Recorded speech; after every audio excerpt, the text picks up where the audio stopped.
అందరికీ నమస్తే. మూసీ ప్రక్షాళన తెలంగాణ సీఎం రేవంత్ రెడ్డి గారు ఏమంట ఈ పేరు తీసుకున్నాడో అప్పటి నుంచి కొంతమంది పేమెంట్ బ్యాచ్ గారు వాళ్ళకు తోడు కొంతమంది బత్తాయినా కొడుకులు జమ్మయ్యి చాలా రకాలుగా మూసీ ప్రక్షాళన మీద రేవంత్ అన్న సర్కారు మీద తప్పుడు ప్రచారం చెప్పించారు ఈ సన్నాసులు. రేవంత్ రెడ్డి గారు గవర్నమెంట్ మాటలు చెప్పే గవర్నమెంట్ కాదు, పనులు చేస్తా అని చెప్పేసి రేవంత్ రెడ్డి గారు ఫస్ట్ విడత పనులకు టెండర్లకు డిజైన్లు అన్ని విధాలా రెడీ అయిపోయింది మూసీ ప్రక్షాళన పనులు జరగడానికి.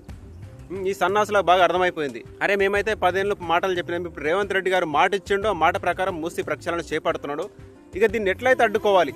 కొంతమంది పేమెంట్ బ్యాచ్ బత్తాయినా కొడుకులు జమయ్యి రేవంత్ అన్న సర్కారు మీద బురదలే ప్రయత్నం చేస్తారు.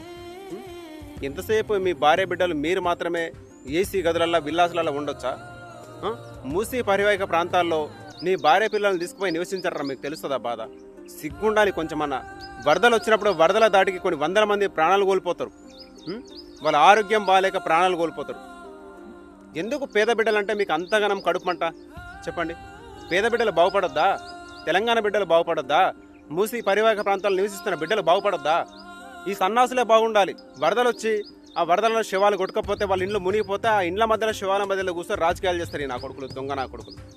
ఈరోజు నాడు తెలంగాణ సీఎం రేవంత్ రెడ్డి గారు మూసీ పరివాహక ప్రాంతాల్లో నివసిస్తున్న బిడ్డలకు అలాంటి కష్టాలు ఉండొద్దు అని చెప్పేసి వాళ్ళకి ఆల్టర్నేట్గా పరిష్కారం చూపించి మూసీ ప్రక్షాళన చేపడతామంటే ఈ సన్నాసులకు కడుపుమంట మండుతుందంట.